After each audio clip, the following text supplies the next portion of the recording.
Hello, this is Dana with Designs by Dana. I have a few subscribers who have asked me to help them with the corner-to-corner pattern by shooting a video from my point of view instead of across the table for them. So I'm going to try to do this. I do not have a tripod or a camera. I'm using my smartphone, so don't be alarmed by the mirror that you see there. I'm using that to help me focus on what I'm doing so that I can get it into camera view. So here we go. I actually probably need to start all over. So I'm going to start with a slip knot on a hook. I'm using a eye hook today and 4 Worcester yarn, and I'm just doing the pattern and giving you some helpful hints and some terminology as we go along. So we're going to chain up 6 to start out, and I'm going to get rid of that 3-inch tail at the same time by filtering it in, by weaving it back and forth in between my chain 6. 1, 2, 3, 4, 5, and 6. Alright, now that I have 6, I am going to put a double crochet in the 4th chain from the hook or the 3rd chain from the beginning. Your choice. And put a double crochet there, put a double crochet in the next chain, and put a double crochet in the next chain, which is the 1st chain. And now you have what I call a tab. Okay? And it consists of the chain 3 space that we will be working on for each tab and the 3 double crochets. Alright? So that's your first row. Now we need to do the 2nd tab, and what we will do is you'll always be increasing to make your piece larger, and you will increase by 1 tab every row. So I'm going to chain up 6, 1, 2, 3, and put my thumb and my middle finger on the 3. This is just my marker for me. 1, 2, 3, which makes 6. I double crochet into that 3rd one from the beginning. The 2nd one I put a double crochet in from the beginning, and the 1st one I put a double crochet. I now have 2 tabs. I need to get this hook inside of the chain 3 space, which is way down here. So what I will do is take that tab, bring it up to my hook, place my hook inside. This I am calling kissing it together with a slip stitch. So I will be yarning over, pulling that through the space and through the loop on the hook. That is called kissing it together, and it's also a slip stitch. I will now do what I call a 3-3-3, which is chain 3 and place 3 double crochets inside of the chain 3 space. We now have 2 tabs. Alright, we have 2 tabs now. That means we have 2 rows. This was your 1st row, this is your 2nd row. Your 1st tab will always appear to be longer because that's that chain 6. It will conform to the pattern as you do each row.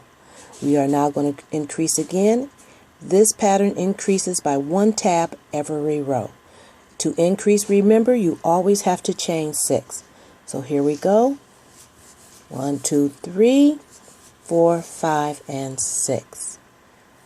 Double crochet into the 4th one from the hook or the 3rd one from the tab with a double crochet, creating your chain 3 space right there. Do another double crochet in the next one, and do another double crochet in the 1st one. You have now another tab. You need to take this tab to meet this tab in the chain 3 space. So we lift it up, place the hook inside the chain 3 space with a slip stitch, which I call kissing it together, and we will do the 3-3-3 inside of that space, chain 3, and 3 double crochets all inside of that chain 3 space. Okay, get your fingers together because it's a little tight in there sometimes. Now you're going to be right next to the next tab, kissing it together with a slip stitch. We are now in that last chain 3 space. We want to finish that off with the 3 3 3, so that will be a chain 3. Alright, I'm back. We ended on the 3rd row. My battery ran out on my phone. So here we go, starting with row 4. We're going to increase one more row before I start the decrease. I'm going to chain up 6, 3, 4, 5, and 6, and then I'm going to go into the 3rd chain from the bottom and do 3 double crochets. I'm going to flip up my work and slip stitch into the chain 3 space. Right here I'm going to do the 3 3 3,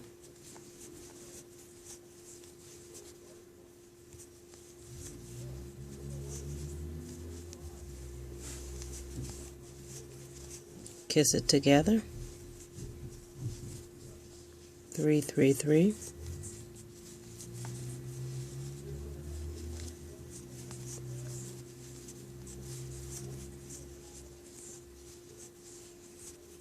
and kiss it together. And the last 3 3 3,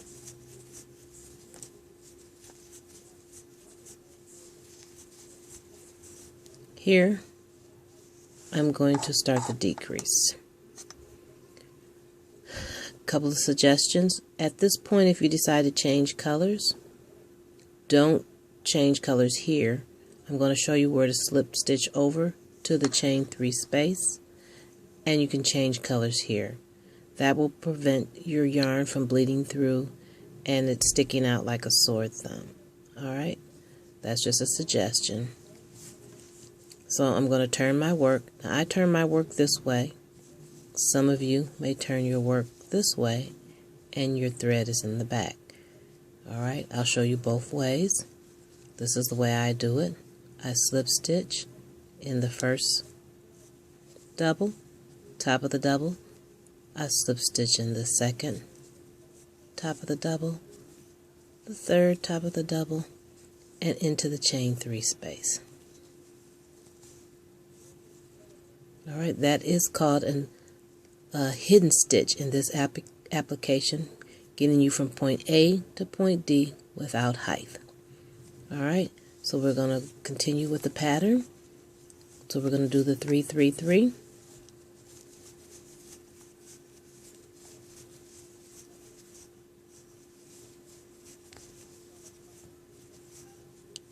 Kiss it together.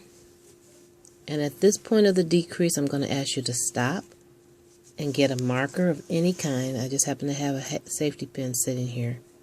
I'm going to stick a safety pin in that chain 3 space, because when I come back it's going to tell me to do something. Alright, and I'm going to continue on, and I want you to imagine that you have 50 tabs all the way across, or 100 tabs before you start your decrease. You're going to need that reminder right there until you get used to the pattern. Alright, so I'm going to finish out this row with my 3 3 3, which is chain 3, 3 double crochets in the chain 3 space, kiss it together, and do it again.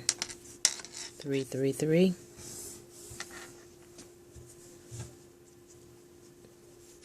Oh, I hear that safety pin hitting my table. I was wondering what that was. And kissing it together. Now, on this decrease, to have a perfect square, we cannot finish out the row with a 3 3 3, because if we did, it would add another tab and give us 5 tabs on this side and only 4 tabs on the other 2 sides. Okay, so I found into making a perfect square to stop right here, flip my work, and I'm going to show you how you guys the other way, flip my work and go from front to back, slip stitching across the top 3 double crochets and into the chain 3 space, and chain 3 and do the 3 double crochets. And if we're still imagining that we had a whole bunch of tabs before we got back to that row, kissing it together, I would place a marker right there. So this time I'll use a yarn marker, and I'm putting that yarn marker right into the chain 3 space.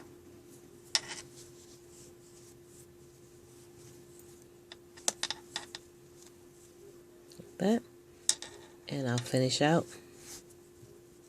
But because this is such a small square, we're going to get there very quickly. But I did this just to show you how to decrease. And those decreases are only done on the corners. And then I'm back at the safety pin, and that safety pin is telling me something, that when I kiss it together right there, it's telling me to stop, flip my work, go across the top of those double crochets, that would be 3 of them,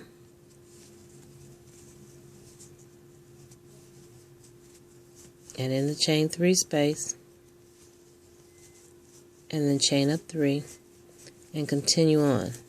Now I would always keep putting that marker on the end until I got close to the end of the row. I kiss it together, and when I'm kissing it together, there's the marker to tell me to stop. Kiss it together, turn my work, go across the top of those, and I do that even though we're finished with the square.